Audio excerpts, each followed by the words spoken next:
Hey viewers, welcome back to another video.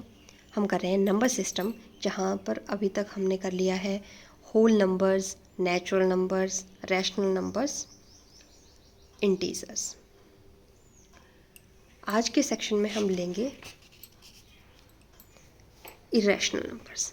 अगर rational number exist करते हैं तो इरेशनल नंबर भी एग्जिस्ट करते हैं।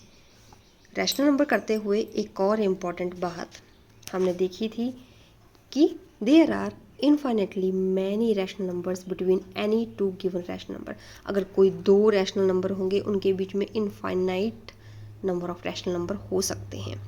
ये फाइंड आउट किया था जब हमने कोई दो रैशनल नंबर के बीच में रैशनल नंबर फाइंड आउट किए थे। ठीक है, उनके बीच में अगर नंबर ऑफ डिवीज़न हम बढ़ाते जाएंगे तो रैशनल नंबर्स भी बढ़ते जाएंगे। ठीक है, next irrational numbers. Rational number होता है पी वाई क्यू फॉर्म का, जहाँ क्यू जो है वो नॉट इक्वल टू ज़ीरो होना चाहिए।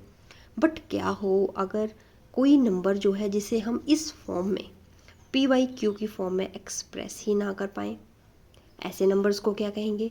ऐसे नंबर्स को हम बोलेंगे इरेशनल नंबर्स। और ऐसे नंबर्स के जैसे एग्जाम्पल्स क्या हैं? √2, √3, √15 या फिर पाई की वैल्यू तो नॉर्मली हम 22/7 ले लेते हैं अपनी कैलकुलेशंस को इजी करने के लिए, बट एक्चुअली में पाई जो है वो इरेशनल नंबर है। और जैसे कि 0.10110111, जैसे कि अब रेपिटेशन तो हो रही है बट हर बार क्या हो रहा है? इरेगुलर है ये, सेम नंबर की रेपिटेशन नहीं हो रही है, सेम नंबर ऑफ टाइम्स नहीं हो रही है, इरेगुलर है। So these are irrational numbers. एक और इम्पॉर्टेंट बात याद करिए, जब हम स्क्वायर रूट्स निकालते थे, जैसे कि मान लीजिए हम 4 का ही स्क्वायर रूट निकालते थे तो हम ले लेते थे 2, बट एक्चुअली जब स्क्वायर रूट निकलेगा तो इसकी दो वैल्यूज़ होती हैं। कौन कौन सी? या तो प्लस का 2 होगा या फिर माइनस का 2 होगा। अपनी कैलकुलेशन को इजी रखने के लिए हम ओनली प्लस वाली वैल्यू कंसीडर करते हैं। तो कोई भी रूट वाली वैल्यू जैसे कि √3, √15, √19, ये सारी वैल्यूज़ क्या है? इरेशनल नंबर्स हैं। इन्हें हम पी वाई क्यू फॉर्म में नहीं लिख सकते हैं। और अगर हम एक इंक्लूजन कर दें, किसका? एक तो रैशनल नंबर का और इरेशनल नंबर का, तो इनके ग्रुप्स को क्या बोलेंगे? इन दोनों के ग्रुप को बोलेंगे रियल नंबर। लास्ट क्लास में आपने एक न्यू कंसेप्ट पढ़ी थी कि इंटीजर क्या होते हैं। इंटीजर किए थे, इंटीजर कोई भी नंबर जो पॉजिटिव हो सकता है, नेगेटिव हो सकता है या फिर ज़ीरो हो सकता है, वो इंटीजर होंगे। नंबर लाइन के सारे नंबर्स जो पॉजिटिव भी होंगे, नेगेटिव भी होंगे और जिसमें ज़ीरो भी इंक्लूड होगी, वो सारे इंटीजर्स में आते हैं। अब एक नई चीज़ आपके लिए, रियल नंबर क्या होते हैं? सारे इंक्लूड कर देंगे जब हम रैशनल और इरेशनल नंबर्स को, तो उन्हें हम बोलेंगे रियल नंबर। अब जैसे आपके पास एक नंबर लाइन है, उसके ऊपर एक पॉइंट है, यहाँ पे ऑलरेडी ये प्रूव हो चुका है कि किसी भी नंबर लाइन का कोई भी पॉइंट जो है वो यूनिक रियल नंबर को रिप्रेजेंट करता है।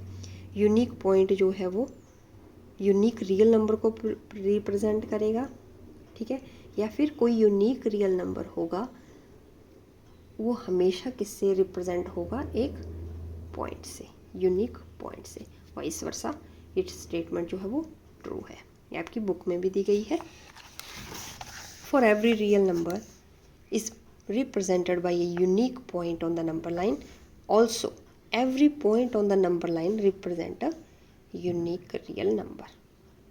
ठीक है, अब जैसे कि अब अंडर रूट, ये तो उन्होंने बोल दिया कि रियल नंबर को रिप्रेजेंट किया जा सकता है नंबर लाइन पे। अब रियल नंबर का एग्जाम्पल, जैसे कि अब हम लें √2 ले लें, जो कि एक इरेशनल नंबर है। क्या इसको हम नंबर लाइन पे रिप्रेजेंट कर सकते हैं?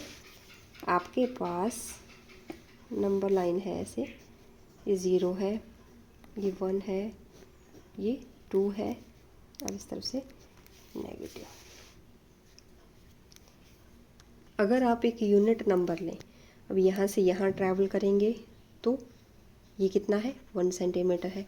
अब इसका परपेंडिकुलर भी अगर हम 1 का ही ले लें तो आप इसका हाइपोटेन्यूज निकाल सकते हैं।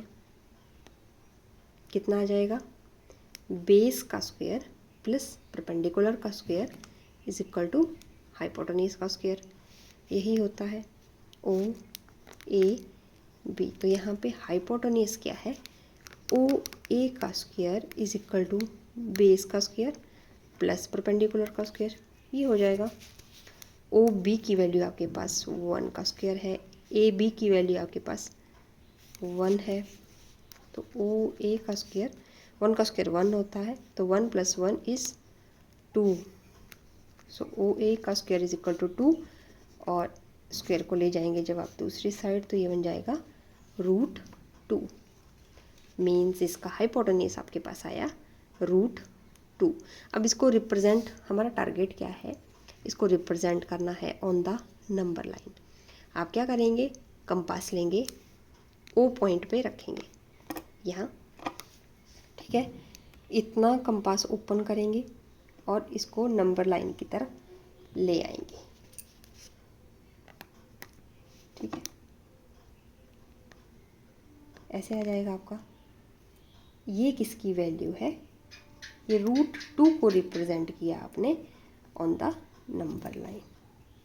इसी तरह से अगर आपके पास आ जाए केस कि √3 को रिप्रेजेंट करना है, अब √3 को रिप्रेजेंट कैसे करेंगे, √2 आ गया आपके पास, यहाँ से ए पॉइंट पे आप क्या कर दो, एक परपेंडिकुलर ड्रॉ कर दो। इसको मैं नीट एंड क्लीन डायग्राम बना देती हूँ थोड़ा। अब यहाँ पे ये वाला जो है, ये परपेंडिकुलर ड्रॉप किया हमने 1 सेंटीमीटर का, ठीक है। ये ओ है, ये ए है, ये सी आ गया मान लीजिए।